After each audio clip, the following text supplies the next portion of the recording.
एक साधु वर्षा के जल में प्रेम और मस्ती से भरा चला जा रहा था कि साधु ने एक मिठाई की दुकान को देखा जहां एक कढ़ाई में गरम दूध उबला जा रहा था। तो मौसम के हिसाब से दूसरी कढ़ाई में गर्मा गर्म जलेबियां तैयार हो रही थी।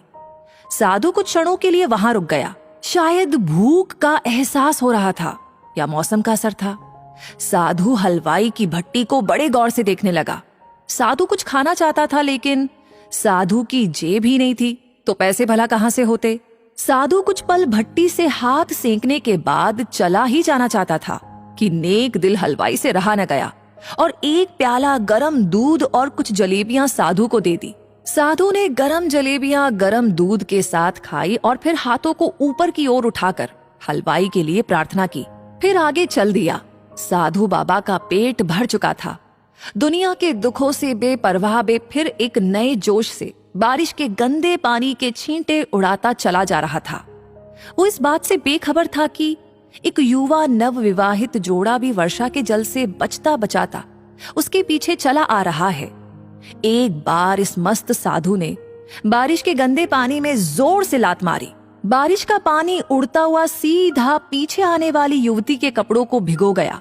उस औरत के कीमती कपड़े कीचड़ से लथपथ हो गए। उसके युवा पति से ये बात बर्दाश्त नहीं हुई, इसलिए वो आस्तीन चढ़ाकर आगे बढ़ा और साधु को कपड़ों से पकड़कर कहने लगा, अंधा है, तुमको नजर नहीं आता तेरी हरकत की वजह से मेरी पत्नी के कपड़े गीले हो गए हैं और कीचड़ से भर गए हैं।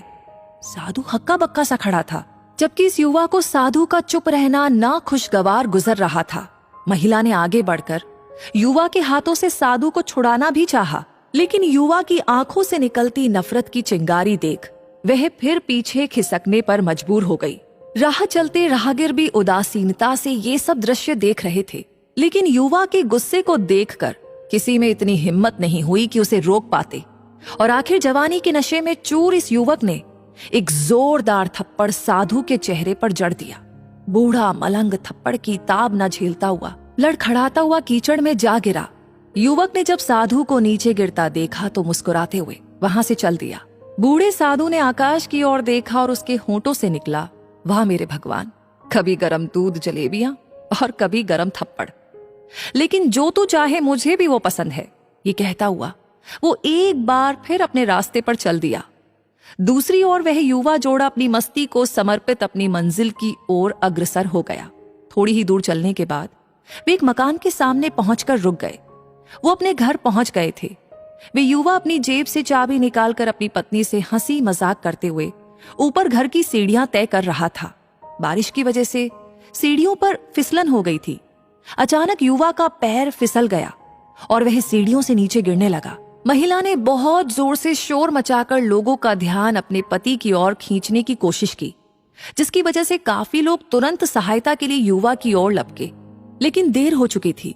युवक का सिर फट गया था और कुछ ही देर में ज्यादा खून बह जाने की वजह से इस नौजवान युवक की मौत हो चुकी थी। कुछ लोगों ने दूर से आते साधु बाबा को देखा तो आपस में कानाफूसी होने लगी कि निश्चित रूप से इस साधु बाबा ने थप्पड़ खाकर युवक को श्राप दिया है, अन्यथा ऐसे नौजवान युवक का केवल सीढ़ियों से गिरकर मर जाना बड़े अचंभे की बात लगती है। कुछ मनचले युवकों ने ये बात सुनकर साधु बाबा को घेर लिया। एक युवक कहने लगा, कैसे भगवान के भक्त हैं आप, जो केवल एक थप्पड़ की वजह से उसे श्राप दे बैठे। भगवान के भक्त में रोष और गुस्सा हरगिज नहीं होता। आप तो जरा सी असुविधा पर भी धैर्य न कर सके। साधु बाबा कहने लगा, भगवान की कसम, मैंने इस युवक को श्राप नहीं दिया।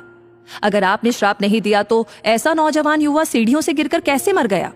तब साधु बाबा ने दर्शकों से एक अनोखा सवाल किया कि आप में से कोई इस सब घटना का चश्मदीद गवाह मौजूद है।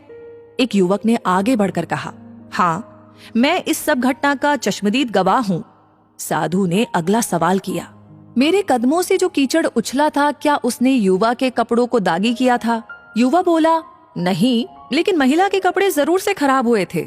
मलंग ने युवक की बाहों को थामते हुए पूछा, फिर युवक ने मुझे क्यों मारा। युवा कहने लगा, क्योंकि वो युवा इस महिला का प्रेमी था और ये बर्दाश्त नहीं कर सका कि कोई उसके प्रेमी के कपड़ों को गंदा करे, इसलिए उस युवक ने आपको मारा। युवा की बात सुनकर साधु बाबा ने एक जोरदार ठहाका बुलंद किया और ये कहता हुआ वहां से विदा हो गया। तो भगवान की कसम, मैंने श्राप कभी किसी को नहीं दिया, लेकिन कोई है जो मुझसे प्रेम रखता है, अगर उसका यार सहन नहीं कर सका तो मेरे यार को कैसे बर्दाश्त होगा कि कोई मुझे मारे।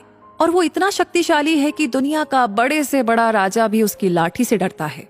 उस परमात्मा की लाठी दिखती नहीं और आवाज भी नहीं करती, लेकिन पड़ती है तो बहुत दर्द देती है। हमारे कर्म ही हमें उसकी लाठी से बचाते हैं। बस कर्म अच्छे होने चाहिए। तो सदैव खुश रहिए, जो भी आपके पास है पर्याप्त है। तो ये कहानी आपको कैसी लगी कमेंट सेक्शन में लिख करके अपनी राय हमें जरूर